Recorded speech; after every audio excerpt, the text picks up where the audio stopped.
आणि इतर सर्व नगरसेवक आहेत ते या ठिकाणी पोहोचलेले आहेत, शुभेच्छा देत आहेत, चेहऱ्यावर आनंद आहे आणि देवेंद्र फडणवीस यांचा विजय असो, आगे बढो अशा ज्या घोषणा आहेत त्या सुद्धा या ठिकाणी दिल्या जात आहेत। एकंदरीतच आपण पाहतोय की आनंदाचं उत्साहाचं वातावरण आहे। जय श्रीरामचा जो जयघोष होते मुंबई महानगरपालिकेमध्ये आता स्पष्टपणे ऐकू येतोय।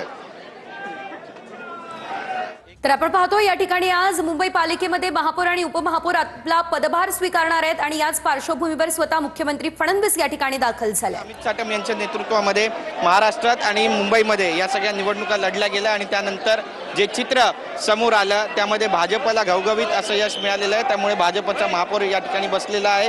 खरं तर उद्धव ठाकरे यांच्याकडून सुद्धा या ठिकाणी उमेदवार दिला जाणार होता, मात्र ऐनवेळी त्यांनी हा निर्णय मागे घेतला आणि आता बिनविरोध ऋतू तावडे यांची निवड होते। स्वतः देवेंद्र फडणवीस या ठिकाणी दाखल झालेले आहेत। थोड्याच वेळामध्ये या ठिकाणी महाराष्ट्राचे उपमुख्यमंत्री एकनाथ शिंदे सुद्धा पोहोचतील। महायुतीमध्ये त्यांना देखील मुंबई महानगरपालिकेमध्ये 29 जागा मिळालेल्या आहेत आणि त्यामुळे आता आपण पाहतोय की या ठिकाणी अवघ्या काही वेळामध्ये शपथ ग्रहणाचा जो कार्यक्रम आहे तो सुरू होणार आहे। मुंबईचे आयुक्त भूषण गगराणी या ठिकाणी त्यांना शपथ ग्रहण करून देतील आणि त्यामुळे आता सुरुवात झालेली आणि ऋतू तावडे या मुंबईच्या भाजपच्या पहिल्या महापौर असणार आहेत। कॅमेरा पर्सन योगेश गुरवचा गिरीश गायकवाड, TV9 मराठी, मुंबई। तर आपण पाहतोय मुख्यमंत्री देवेंद्र फडणवीस हे आता पालिकेत दाखल झालेले आहेत आणि सर्व भाजपचे नगरसेवक देखील या ठिकाणी पोहोचले असल्याचं आपल्याला पाहायला मिळतंय। मुंबई महापालिकेमध्ये आज महापौर आणि उपमहापौर आपला पदभार स्वीकारणार आहेत। औपचारिकता या पदांची होणार आहे। अधिकृत निवड आज केली जाणार आहे। ऋतू तावडे या महापौर पदावरती विराजमान होणार आहेत आणि या पार्श्वभूमीवरती हे सर्व नगरसेवक या ठिकाणी दाखल झाले।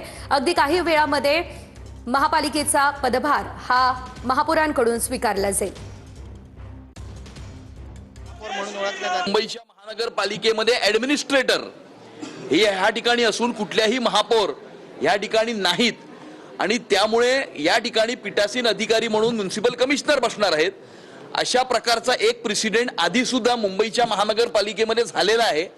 त्यामुळे जी कारवाई घडत आहे ती नियमांना धरून या ठिकाणी नियमांच्या अधीन राहून ही कारवाई होत आहे, परंतु काही लोकांना नियमाचा अभ्यास नसावा आणि म्हणून अशा प्रकारचे प्रश्न काही लोकांना पडत असतील। सर, नगरसेवक सर्व हुतात्मा चौकात गेले होते तुमचे, या आधी निवडणुकीच्या पार्श्वभूमीवर आपण पाहिलं होतं, त्याच हुतात्मा चौकाचे फोटो ठेवून कुठेतरी मराठी माणसांना भावनिक आवाहन करण्यात आलं होतं की मुंबई तुटली जाणार आहे, त्यामुळे मराठी माणसासाठी मतदान